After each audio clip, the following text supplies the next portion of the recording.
दृष्टि आईएएस के audio article programme में आपका स्वागत है। आज का हमारा article the Down to Earth में प्रकाशित लेख writing on the wall infrastructure projects are destroying Western Ghats और लाइव मिंट में छपी खबर conservation outlook of Western Ghats grim says report के सारांश पर आधारित है। इसमें टीम दृष्टि के इनपुट्स भी शामिल हैं। यह ऑडियो आर्टिकल जीएस पेपर 3 के पर्यावरण एवं पारिस्थितिकी खंड से जुड़ा है। तो आइए लेख की शुरुआत करते हैं। हमारे वीडियो अंग्रेजी में देखने के लिए फॉलो करें हमारा ही दूसरा यूट्यूब चैनल दृष्टि आईएएस इंग्लिश। बीते दिनों IUCN यानी international union for conservation of nature ने वर्ल्ड हेरिटेज आउटलुक 3 रिपोर्ट जारी की। रिपोर्ट में 252 प्राकृतिक विश्व धरोहरों के संरक्षण के लिए उठाए गए कदमों की समीक्षा की गई। इसमें 2014 और 2017 की रिपोर्ट के आधार पर हुए काम और मौजूदा स्थिति का जिक्र है। रिपोर्ट में जैव विविधता के अहम क्षेत्र कहे जाने वाले पश्चिमी घाट की पर्वतमालाओं के संरक्षण को लेकर गहरी चिंता जताई गई। इस रिपोर्ट के मुताबिक भारत के पश्चिमी घाट पर जनसंख्या के दबाव, शहरीकरण और जलवायु परिवर्तन का खतरा है। IUCN की 2020 की रिपोर्ट के अनुसार पश्चिमी घाट की पर्वत श्रृंखला का संरक्षण परिदृश्य गंभीर चिंता का विषय है। रिपोर्ट के मुताबिक पश्चिमी घाट के संदर्भ में आंतरिक और बाहरी जनसंख्या दबाव को देखते हुए इतनी जैव विविधता होना असाधारण है। इसमें कहा गया है कि नई सड़कों के निर्माण, मौजूदा सड़कों को चौड़ा करने, बिजली उत्पादन जैसे विकास कार्यों के दबाव से भी यहाँ खतरा बना रहेगा। रिपोर्ट में कहा गया है कि पूरे क्षेत्र में गतिविधियां चला रहे विभिन्न हितधारकों की बड़ी संख्या को देखते हुए राजनीतिक रूप से पूरे पश्चिमी घाट का संरक्षण और प्रबंधन बहुत ही कठिन है। ऐसे में पश्चिमी घाट के संरक्षण के लिए और अधिक गंभीरता से उपाय करने की जरूरत जान पड़ती है। इन्हीं चिंताओं के बीच आइए बात करते हैं भारत के जैव विविधता से समृद्ध क्षेत्र के बारे में, साथ ही जानते हैं उससे जुड़े सभी अहम पहलुओं को। आइए सबसे पहले जान लेते हैं पश्चिमी घाट के बारे में। पश्चिमी घाट महाराष्ट्र और गुजरात की सीमा पर ताप्ती नदी से शुरू होकर दक्षिण में तमिलनाडु के कन्याकुमारी तक फैला है। लगभग 1600 किलोमीटर क्षेत्र में फैले पश्चिमी घाट का विस्तार 6 राज्यों महाराष्ट्र, गुजरात, गोवा, कर्नाटक, तमिलनाडु और केरल तक है। पश्चिमी घाट का कुल क्षेत्रफल तकरीबन 1.60 लाख वर्ग किलोमीटर है। प्रायद्वीपीय भारत यानी पेनिनसुलर इंडिया की अधिकांश नदियों का उद्गम पश्चिमी घाट से ही होता है, जिसमें गोदावरी, कृष्णा, कावेरी, काली नदी और पेरियार आदि प्रमुख है। इस क्षेत्र का लगभग 30% भाग वन आच्छादित है और यहाँ उष्ण कटिबंधीय नमी वाले सदाबहार वन और नमी वाले पतझड़ी वन शामिल हैं। पश्चिमी घाट के ऊपरी हिस्से में पाए जाने वाले शोला ग्रासलैंड्स यानी शोला नामक घास के प्राकृतिक मैदान इस क्षेत्र की सबसे बड़ी विशेषता है। पश्चिमी घाट भारत के सबसे ज्यादा वर्षण वाले क्षेत्रों में से एक है। साथ ही यह भारतीय प्रायद्वीप की जलवायु को महत्वपूर्ण रूप से प्रभावित भी करता है। पश्चिमी घाट की पर्वतीय श्रृंखला के वन भारतीय मानसून की स्थिति को प्रभावित करते हैं। तो आइए अब नजर डालते हैं पश्चिमी भारत की प्रमुख जैव विविधता पर।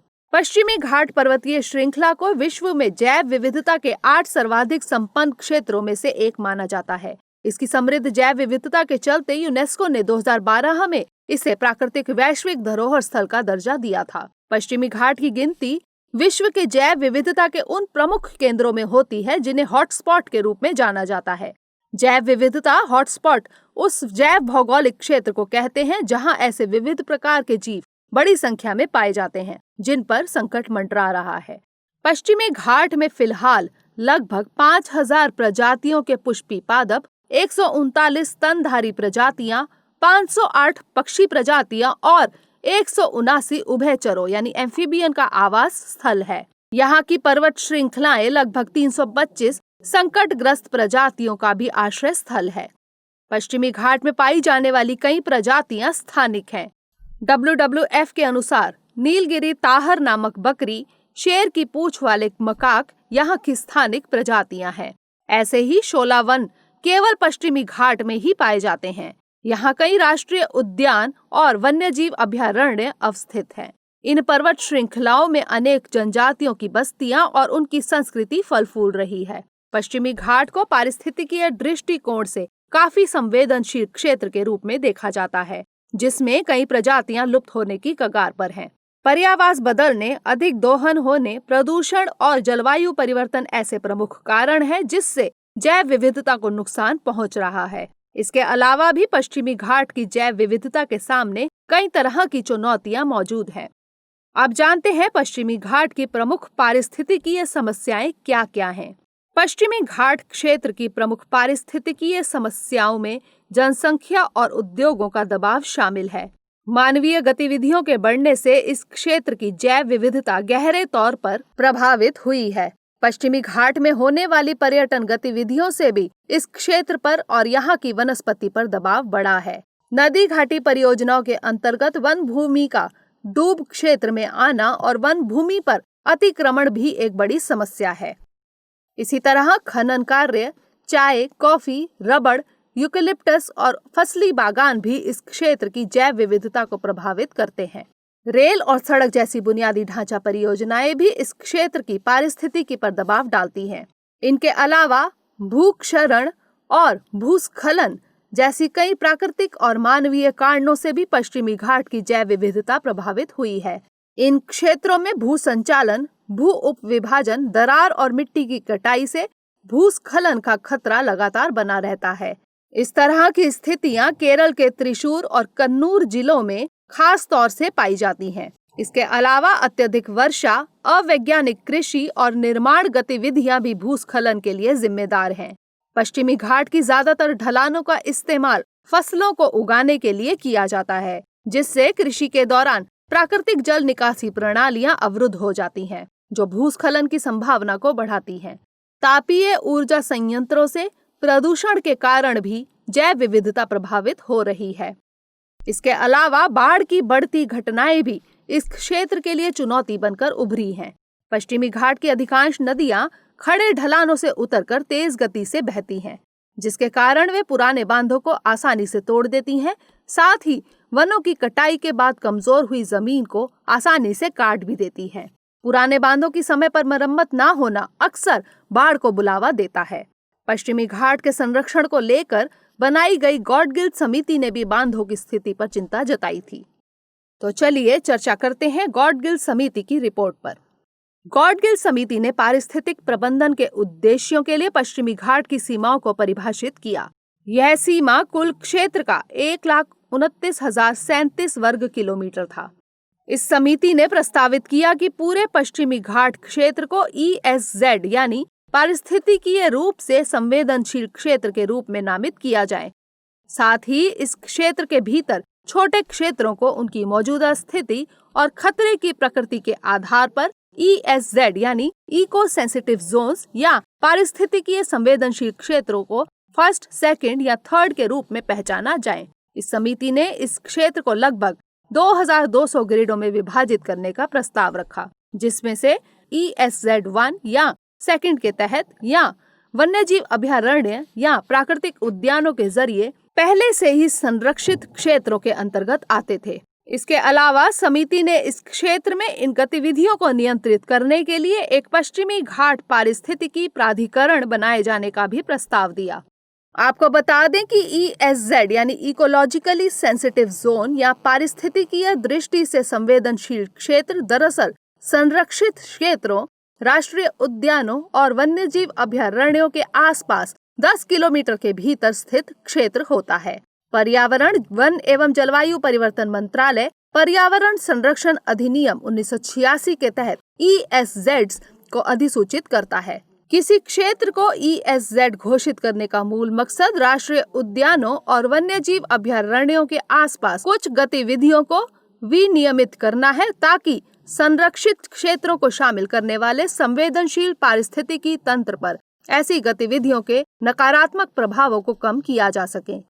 इसलिए संरक्षित क्षेत्र में चलाई जाने वाली गतिविधियों की अनुमति की सूची के मामले में गॉडगिल समिति की सिफारिशें काफी व्यापक थी, जिसमें कृषि क्षेत्रों में कीटनाशकों और जीन संवर्धित बीजों के इस्तेमाल पर पाबंदी से लेकर पनबिजली परियोजनाओं को हतोत्साहित करना और वृक्षारोपण के बजाय प्राकृतिक वानिकी को प्रोत्साहन देने जैसी सिफारिशें शामिल थी। इन सिफारिशों के अलावा कस्तूरी रंगन समिति की रिपोर्ट भी इस क्षेत्र के संरक्षण के लिए महत्वपूर्ण है। अब बात करते हैं गॉडगिल समिति के बाद बनी कस्तूरी रंगन समिति की रिपोर्ट की। गॉडगिल समिति ने अपनी रिपोर्ट 2011 में पेश की थी, जिसकी सिफारिशों से 6 राज्यों केरल, कर्नाटक, गोवा, महाराष्ट्र, गुजरात और तमिलनाडु में से कोई भी सहमत नहीं था। इसके चलते पर्यावरण मंत्रालय ने लंबे समय तक इस पर कोई कार्रवाई नहीं की और न ही इसे सार्वजनिक चर्चा के लिए जारी किया। आखिर में न्यायालय ने इन सिफारिशों पर काम करने के लिए सरकार को दिशा निर्देश जारी किए। तब सरकार ने आगे की दिशा तय करने के लिए कस्तूरी रंगन समिति का गठन किया, जिसने अप्रैल 2013 में अपनी रिपोर्ट सरकार को सौंपी। कस्तूरी रंगन समिति की रिपोर्ट गॉडगिल समिति द्वारा सुझाए गए पश्चिमी घाट के 64% क्षेत्र को इको सेंसिटिव जोन में लाने के बजाय सिर्फ 37% क्षेत्र को इसके अंतर्गत लाने की बात करती है। इसके अलावा कस्तूरी रंगन समिति ने खनन, उत्खनन और रेत खनन पर प्रतिबंध लगाने, किसी नई ताप विद्युत परियोजनाओं के लिए अनुमति न दिए जाने और कुछ पाबंदियों के साथ पन बिजली परियोजनाओं की अनुमति दिए जाने जैसी सिफारिशें की। समिति ने नए प्रदूषणकारी उद्योगों पर प्रतिबंध लगाए जाने की बात कही, साथ ही 20,000 वर्ग मीटर तक के भवन एवं निर्माण परियोजनाओं की अनुमति दिए जाने और टाउनशिप पर पूरी तरह से प्रतिबंध लगाने और सुरक्षा उपायों के साथ फॉरेस्ट डाइवर्जन की अनुमति दिए जाने की अनुशंसा की। सरकार ने कस्तूरी रंगन समिति की सिफारिशें मान ली। हालांकि तब भी ESZ क्षेत्र में और कमी लाने की राज्यों की मांग जारी रही और 2014 में पश्चिमी घाट के 56,825 वर्ग किलोमीटर क्षेत्र को ESZ के अंतर्गत लाने के लिए तैयार मसौदा अधिसूचना रद्द हो गई। तब से अब तक केंद्र और संबंधित 6 राज्यों के बीच इस मुद्दे पर विचार विमर्श जारी है और अब तक भी सरकार इस संबंध में कानून नहीं बना सकी है। ऐसे में सवाल है, आखिर आगे की राह क्या हो? पश्चिमी घाट की जैव समृद्धता को संरक्षित करने के लिए सरकार को और ज्यादा गंभीरता से कोशिशें करने की जरूरत है। इस दिशा में सरकार को गॉडगिल समिति की कुछ अहम सिफारिशों को लागू करने के लिए पहले राज्यों के साथ विवाद के मुद्दे को सार्थक बातचीत के जरिए सुलझाना चाहिए। गॉडगिल समिति ने एक राष्ट्रीय प्राधिकरण की सिफारिश की थी, जिसमें राज्य और जिला स्तर पर भी प्रतिनिधि रखने की बात की गई थी। गॉडगिल समिति के इस अहम सुझाव पर अमल किया जा सकता है। पश्चिमी घाट में बड़ी संख्या में लोग भी रहते हैं और यह उन क्षेत्रों में भी है जिन्हें ESZ के रूप में श्रेणीबद्ध किया गया है। ऐसे में इसके लिए एक विशेषीकृत क्षेत्र बनाना होगा। नीति निर्माताओं और पश्चिमी घाट से जुड़े 6 राज्यों की सरकारों को एकजुट होकर अति प्राचीन पारिस्थितिकी तंत्र को नष्ट होने से बचाने के प्रयास के लिए आगे आना चाहिए। इस संदर्भ में जन जागरूकता बढ़ाए जाने की जरूरत है। अगर हम पश्चिमी घाट के संरक्षण में वहां के निवासियों का सहयोग लेंगे तो इसके 2 फायदे होंगे। एक तो जैव विविधता का बचाव संभव होगा तथा दूसरा, जो लोग इसका विरोध करते हैं वे इसके सहायक बनकर इसकी सुरक्षा की जिम्मेदारी लेंगे, क्योंकि किसी भी भौगोलिक परिस्थितियों की जानकारी वहां के निवासियों से बेहतर कोई नहीं जान सकता है।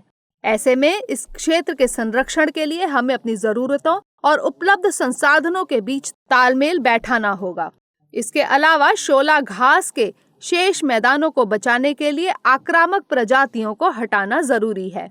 इसके लिए आक्रामक वृक्षों की अंधाधुंध कटाई की बजाय पारिस्थितिक समझ के साथ उपाय करने की जरूरत है। साथ ही पूरे पश्चिमी घाट क्षेत्र में सरकार को भूस्खलन संबंधी विस्तृत ऑडिट कराना चाहिए। भूस्खलन प्रवण क्षेत्रों की जनता को पुनर्स्थापित करने का प्रयास किया जाना चाहिए। ऐसे ही नदियों का ऑडिट करके बाढ़ क्षेत्र की पहचान की जानी चाहिए।